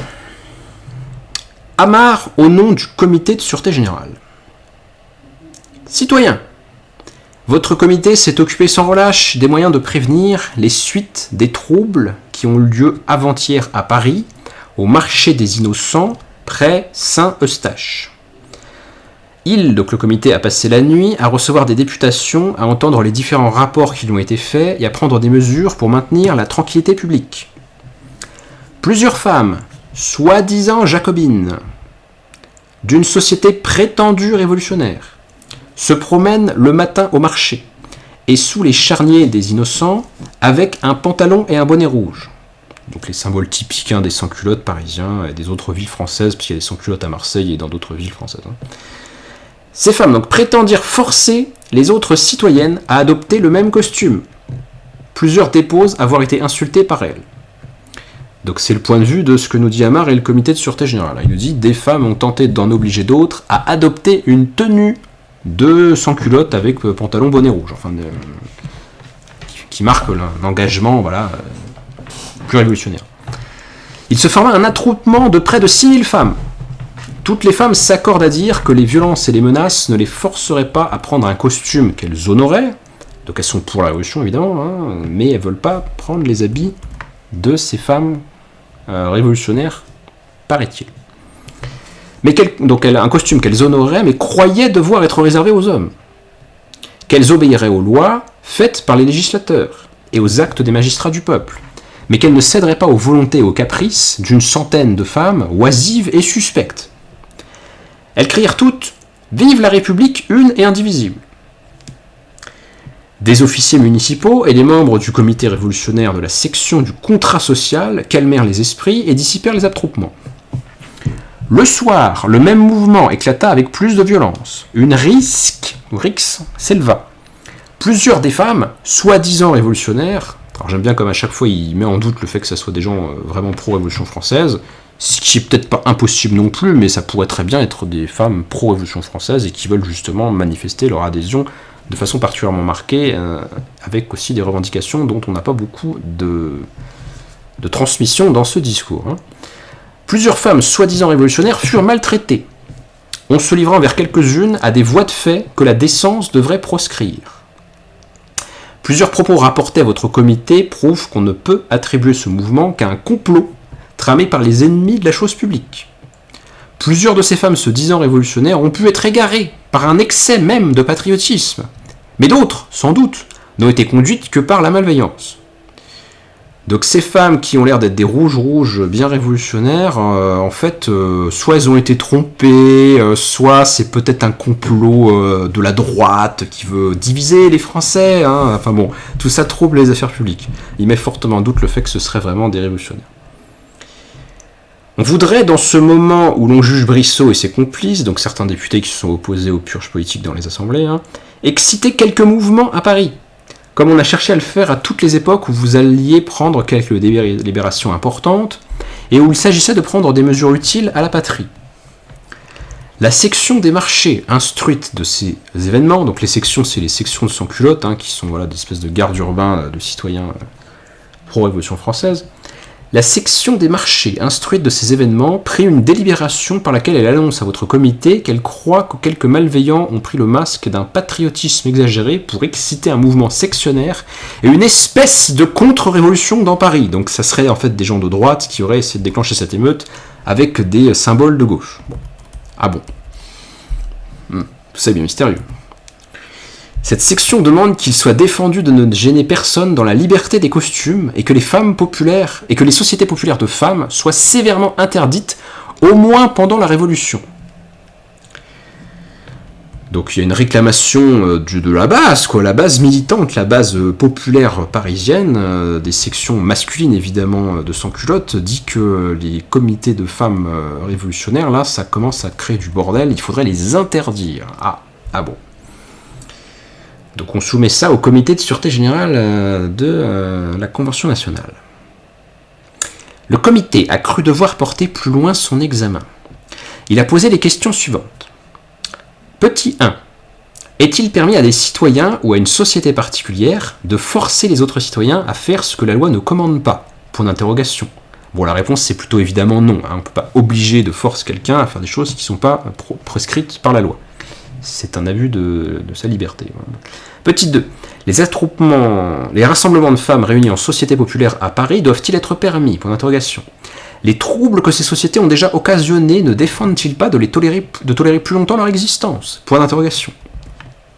Ces questions sont naturellement compliquées, et leur solution doit être précédée par 2 questions plus générales que voici, et là on va toucher à la philosophie politique, et pas juste à des mesures de circonstances qui seraient liées à ce qui se passe à tel endroit, ou à ce qui serait bon de faire à tel moment. Il va poser des questions beaucoup plus fondamentales et radicales. Question 1. Les femmes peuvent-elles exercer les droits politiques et prendre une part active aux affaires du gouvernement? Et petit 2. Peuvent-elles délibérer réunies en association politique ou société populaire? Sur ces 2 questions, le comité s'est décidé par la négative. Donc c'est un groupe de députés qui s'occupe de la sécurité publique au sein de la Convention. Ils ont jugé, entre eux, que non, les femmes, ça ne peut pas exercer de droit politique. Et donc, puisque ça ne peut pas exercer de droit politique, les groupes de femmes dans les rues là, qui font de l'agitation, interdit. C'est ça le raisonnement juridique et philosophique. Le comité s'est décidé pour la négative. Alors comment est-ce qu'ils argumentent? Alors ils ont peut-être pas lu la brochure de Condorcet, ou si l'on lu, ils sont peut-être pas d'accord, ou peut-être qu'ils pensent que le contexte a changé, ou peu importe, enfin bon, c'est un point de vue opposé. Le comité s'est décidé pour la négative. Le temps ne lui a pas permis de donner tous les développements dont ces grandes questions, et la première surtout, sont susceptibles. Et oui, parce que c'est de la philosophie politique, ça dépasse les circonstances, ça demande quand même une argumentation profonde. Nous allons jeter en avant quelques idées qui pourront les éclaircir. Votre sagesse saura les approfondir. Question 1. Alors je vais surtout me concentrer là-dessus, parce que la 2, c'est une conséquence de la 1. Si les femmes n'ont pas de droit politique, on voit pas très bien pourquoi elles feraient des assemblées politiques dans les rues. Question 1. Les femmes doivent-elles exercer les droits politiques et s'immiscer dans les affaires du gouvernement? Point d'interrogation. Regardez bien son argumentation. Gouverner, c'est régir la chose publique par des lois dont la confection exige des connaissances étendues. Ah, tiens donc. Une application et un dévouement sans borne, une impassibilité sévère et l'abnégation de soi-même. Il faut être une sorte de stoïcien mental pour être un bon dirigeant. Gouverner, c'est encore diriger et rectifier sans cesse l'action des autorités constituées. Les femmes sont-elles susceptibles de ces soins et des qualités qu'ils exigent? On peut répondre en général que non. Bien peu d'exemples démentiraient ce jugement. Donc, il ne prend pas en compte évidemment toute la masse d'exemples qu'on aurait pu trouver dans le texte de Condorcet. Ce qui me semble intéressant, c'est qu'on a à la fois l'idée de connaissance étendue, mais c'est pas un très bon argument contre la capacité politique des femmes, parce qu'en fait les connaissances dépendent de l'éducation, l'éducation ça se modifie, donc dans des conditions particulières, les femmes peuvent être assez savantes, si tant est qu'il y ait vraiment un savoir politique nécessaire à la discussion, et lequel est-il? Enfin bon. Mais si c'est qu'une affaire de connaissance, il suffit d'éduquer les femmes et c'est bon, elles peuvent jouer leur droit politique. C'est d'ailleurs bien ce qu'on fait en France, il y a une instruction publique et obligatoire jusqu'à 16 ans, avec des cours d'éducation morale et civique, entre autres sujets, et donc on estime, à terme du processus, que les citoyens des deux sexes ont les connaissances minimales requises pour exercer leur droit politique une fois atteinte leur majorité politique à 18 ans. Donc l'argument de la connaissance il n'est pas très bon. Alors après il y a un autre argument, il va peut-être y revenir un petit peu après, je ne vais pas l'approfondir, la question de l'impassibilité, les qualités morales des femmes qui feraient qu'elles ne seraient pas capables. Bon, il va en reparler après, donc j'avance dans le texte. Les droits politiques des citoyens sont de discuter et de faire prendre des résolutions relatives à l'intérêt de l'État par des délibérations comparées et de résister à l'oppression. Les femmes ont-elles la force morale et physique qu'exige l'exercice de l'un ou l'autre de ces droits? L'opinion universelle repousse cette idée. Alors là, c'est l'argument par tout le monde pense que tel truc, donc tout le monde a raison. Bon, ça c'est extrêmement sophistique, mais extrêmement populaire. C'est le sophisme du nombre. Tout le monde pense un truc, donc c'est comme ça. Condorcet ne pensait pas comme ça. Donc, manifestement, ça fait tout le monde moins 1, du coup c'est plus universel. Ah, caramba. Encore raté. Secondairement, les femmes doivent-elles se réunir en association politique? Je passe un peu là-dessus, parce que c'est une conséquence du 1, en fait. Les femmes peuvent-elles se dévouer à ces utiles et pénibles fonctions? Non, parce qu'elles seraient obligées d'y sacrifier des soins plus importants auxquels la nature les appelle. Donc c'est exactement l'argument de Condorcet, qu'il avait réfuté dans sa brochure.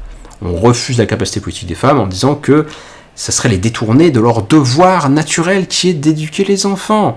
Et les célibataires alors, et les lesbiennes, et les gens qui veulent pas d'enfants, et les femmes veuves dont les enfants sont suffisamment âgés, et les femmes stériles, et bon, j'ai pas fait toute la liste des catégories, hein. Et puis bon, si c'était que le droit de vote, ça vous occupe pas de telle sorte que vous puissiez pas aller mettre un bulletin une fois tous les 5 ans, hein. Donc pourquoi leur refuser la capacité politique, et si ça exige plus d'implication qu'aller voter une fois tous les 5 ans, ce qui serait mon avis en tant que démocrate, pourquoi est-ce que c'est vraiment est-ce que l'investissement politique il est vraiment tellement élevé que les femmes peuvent pas s'y mettre? Et si elles peuvent pas s'y mettre faute d'éduquer les enfants, peut-être qu'on pourrait pas changer les paramètres du débat et dire qu'il faudrait que les hommes s'occupent peut-être un peu plus de l'éducation des gosses ou de tâches domestiques au hasard. Enfin voilà, on pourrait faire varier les paramètres du comportement des individus sociaux pour que la capacité politique des deux sexes soit assurée. Tout ça est contingent en fait, il n'y a aucune nécessité là-dedans. Donc quand il nous dit c'est impossible parce qu'elles sont comme ça, bon, ça marche pas. C'est de l'essentialisme de droite, quoi. Enfin, anti-féministe, misogyne. Les fonctions privées auxquelles sont destinées les femmes par la nature même, appelle la nature, tiennent à l'ordre général de ce qu'il y a entre l'homme et la femme. Chaque sexe est appelé à un genre d'occupation qui lui est propre. Son action est circonscrite dans ce cercle qu'il ne peut franchir. Car la nature a posé les limites à l'homme, car la nature qui a posé les limites à l'homme commande impérieusement et ne reçoit aucune loi. Donc c'est très intéressant parce que en fait, on est dans un contexte de philosophie du droit naturel juste naturaliste, et on se base sur ce que prescrit ou sur ce que prescrit pas la nature, puisqu'il est évident que la société ne peut pas être organisée d'une manière qui défie la nature des choses. Ce serait insensé, par définition. Hein. Mais alors que prescrit et que ne prescrit pas la nature? Est-ce que vraiment la nature a appelé chaque sexe à un genre d'occupation qui lui est propre? Sorti de l'allaitement des gamins, tout le reste est parfaitement contingent en fait. Tout le reste est parfaitement contingent, mais ça n'est pas perçu comme une convention sociale et historique, parce que y a le poids de la tradition et des habitudes qui fait qu'il est très difficile d'imaginer une femme faire autre chose que ce qu'une femme traditionnelle fait. Sauf qu'en fait, il y a des femmes vikings, il y a des femmes reines, il y a des femmes philosophes ou scientifiques, etc., etc. Alors bien sûr, il y a tout un travail pour les gommer de l'histoire de l'humanité, hein, mais quand même, c'est gênant, quoi, hein, que ce soit... qu'on fasse passer pour nécessaire des choses qui sont contingentes, qu'on fasse passer pour la nature de la femme des choses qui sont sa condition historique. L'essentialisme. L'horreur de l'essentialisme. L'homme est fort, robuste, né avec une grande énergie, de l'audace et du courage. L'homme en général, hein, tous les hommes, hein, ça c'est formidable, donc les lâches n'existent plus. Quoi. Il brave les périls, l'intempérie des saisons, par la constitution, il résiste à tous les éléments, il est propre aux arts, aux travaux pénibles, et comme il est presque exclusivement destiné à l'agriculture, au commerce, à la navigation, au voyage, à la guerre, presque exclusivement à tout ça, hein, à tout ce qui exige la force, à tout ce qui exige de la force, de l'intelligence, de la capacité. De même, il paraît seul propre aux méditations profondes et sérieuses qui exigent une grande contention d'esprit et de longues études qui n'est pas donné aux femmes de suivre. Pareil, l'argument des études, Condorcet avait déjà montré que c'est sophistique. Soit on considère que seule une élite cognitive et intellectuelle peut gouverner, mais dans ce cas-là, on peut pas dire que tous les hommes ont des droits politiques. Soit on considère que c'est pas important ou c'est pas capital d'avoir fait de longues études. Et alors dans ce cas-là, pourquoi les femmes ne pourraient pas le faire? Surtout si on les éduque pour. Alors, ça marche pas. Quel est le caractère propre à la femme? Point d'interrogation. La nature féminine. Les mœurs et la nature même lui ont assigné ces deux fonctions. Commencer l'éducation des hommes, préparer l'esprit et le cœur des enfants aux vertus publiques, les diriger de bonne heure vers le bien, élever leur âme et les instruire dans le culte politique de la liberté. Telles sont leurs fonctions après les soins du ménage. La nature destine les femmes à faire passer le balai. Hein. C'est comme ça que c'est la nature des choses. Hein? La femme est naturellement destinée à faire aimer la vertu. Quand elles auront rempli tous ses devoirs, elles auront bien mérité de la patrie. Sans doute est-il nécessaire qu'elles s'instruisent elles-mêmes dans les principes de la liberté pour la faire chérir à leurs enfants. Elles peuvent assister aux délibérations des sections, aux discussions des sociétés populaires. Assister, mais pas participer. Mais faites pour adoucir les mœurs de l'homme. Doivent-elles prendre une part active à des discussions dont la chaleur est incompatible avec la douceur et la modération qui font le charme de leur sexe ? Point d'interrogation. Et là, c'est assez intéressant parce qu'on voit que le contexte de guerre civile violente, de révolution violente, tel que ça s'est développé à ce moment-là de la Révolution française, eh bien, n'est pas vraiment favorable quand même aux droits des femmes. De façon générale, les études historiques ont montré que les périodes de guerre n'étaient pas vraiment favorables au progrès de l'égalité des sexes, parce que la brutalisation des sociétés, c'est pas que ça fait du mal aux femmes et que ça les rend moins capables de quelque chose, hein, c'est que ça fait du mal aux hommes et ça les rend beaucoup plus virilistes et brutaux. Donc on a des exemples sur la société française post-Première Guerre mondiale, par exemple, ou sur la société soviétique post-Seconde Guerre mondiale.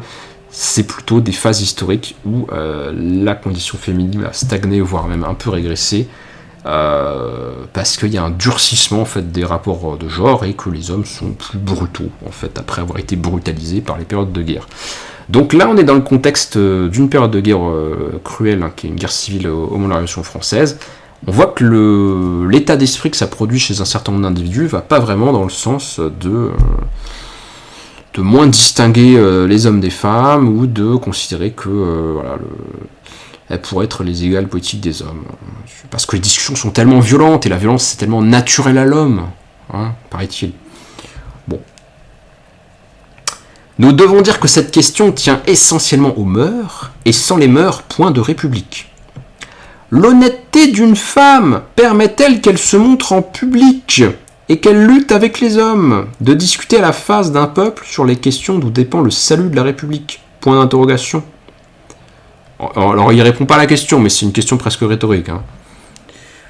Alors c'est étonnant, parce que dans la phase précédente, la phase, on va dire, de la société de salon, la phase de la philosophie des Lumières, du développement des discussions privées, mais avec un caractère quand même semi-public, parce qu'en fait on discutait en privé de sujets publics, dans la phase de la création de ce que Jürgen Habermas, le philosophe allemand, avait appelé la publicité, une catégorie historique de la société bourgeoise, le développement des sociétés de salon, des sociétés de discussion, des espaces de discussion qui sont privés au sens où ça se passe chez des particuliers, mais qui sont publics au sens où ça discute de problèmes publics avec des gens qui ne sont pas à la famille ou des proches à chaque fois. Le développement de cet espace public dans la société française du XVIIIe siècle, la société des Lumières, il mettait pourtant tendanciellement à égalité les hommes et les femmes. Dans les salons étaient souvent des salons dirigés par des femmes, le salon de Madame Untel, le salon de Madame Untel, et on discutait de sujets où les femmes pouvaient participer, et potentiellement contester ou débattre de questions morales, philosophiques, artistiques, telle peinture est-elle meilleure que telle peinture, et on argumentait. Donc ce développement de la conversation à la française, de l'esprit de salon, de l'espace public intellectuel du siècle des Lumières, qui préfigure par certains côtés la discussion libre qui va émerger avec la Révolution française, qui proclame la liberté d'expression, et voilà, il n'y a plus de censure des journaux, on débat des problèmes publics, on discute de tout, mais les femmes, elles pourraient plus discuter en public. Ce serait contraire à leur honnêteté. Alors là, il y a un sous-entendu un peu dégueulasse, quoi. C'est-à-dire, elles discutent avec des gens qui sont pas forcément de la famille, qui sont des inconnus, de sujets un peu brûlants et politiques. Et quoi donc ? Et ça pourrait se... Et alors quoi ? Enfin, il y a un sous-entendu sexuel un peu dégueulasse quand il parle de l'honnêteté, quoi. Bon. En général, les femmes sont peu capables de conception haute et de méditation sérieuse. Et si chez les anciens peuples, leur timidité naturelle et leur pudeur ne leur permettaient pas de paraître hors de la famille, voulez-vous que dans la République française, on les voit venir au barreau, à la tribune, aux assemblées politiques, comme les hommes, abandonnant et la retenue, source de toutes les vertus de ce sexe, et le soin de sa famille. Là, c'est très intéressant parce qu'on voit on est dans ce contexte, donc je disais, de la République jacobine, la République marquée par les montagnards dans les assemblées de la Convention. L'influence de Rousseau est très forte sur ces gens-là, elle est très forte sur Robespierre.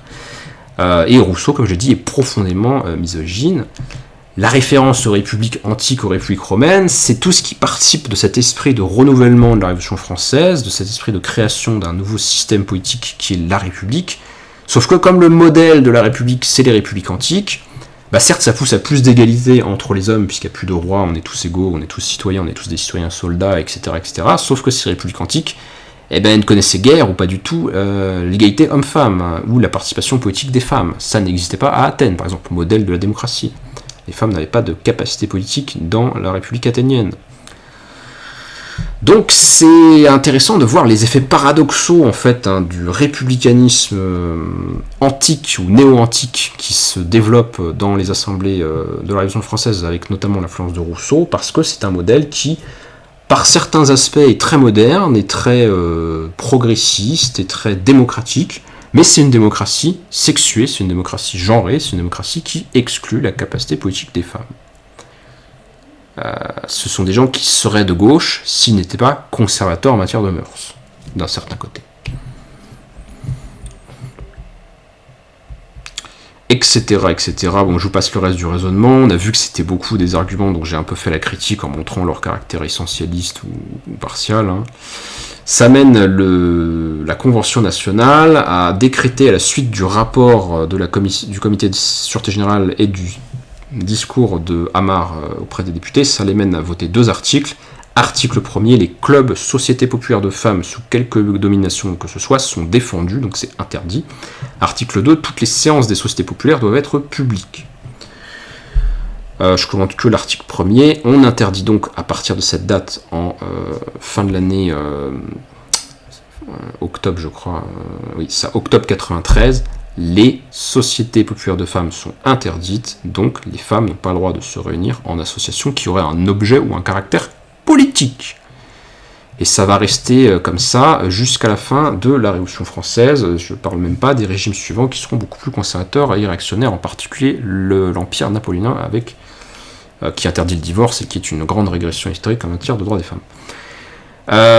Donc c'est très intéressant de voir que cette année 93, cette convention de la période jacobine, d'un certain côté on pourrait la trouver très à gauche parce qu'elle va dans le sens de plus de démocratie, plus de justice sociale, une contestation du libéralisme économique, volonté d'égaliser la propriété privée, donc elle a des tendances de gauche, des tendances démocratiques et sociales très fortes, et pourtant on aurait du mal à dire qu'on a affaire à des hommes de gauche parce que ils ont une conception du développement de l'autonomie des individus et du progrès social qui n'inclut pas les femmes. Elles sont ravalées à des positions conservatrices.